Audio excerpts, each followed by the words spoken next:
perbandaran. Bapak aku angkat sampah je. Okay, aku kenal bapak dia. Bapak dia kecil-kecil besar aku je. Betul. Risai, handsome. Habis mana datang sepanjang ni? Tak tahu aku. Tak tahulah. Adik-beradik dia pelik-pelik. Tinggi-tinggi adik-adik aku. Mak aku pun rendah macam kau lebih kurang lah.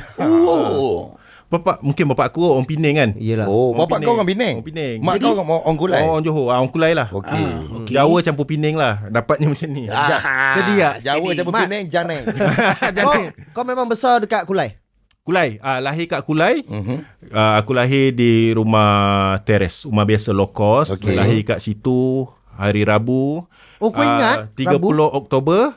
Aku lahir kat rumah tu pukul 3 pagi macam tu. Semua dah tidur. Mak aku nak terberanak. Mak kau nak terberak ke nak terberanak masa tu? Hmm. Nak terberanak ada aku mungkin nak Takut nak terberanak. Jadi nak terberanak, bapak aku masa tu nenek aku dekat rumah. Arwah nenek aku dekat rumah. Kita dekat aku bukanlah kampung tau. Selalunya dia orang samakan kita dengan Mawi Felda. Kau taman Aku Rumah taman. Pekan Kulai. Pekan Kulai. Okey.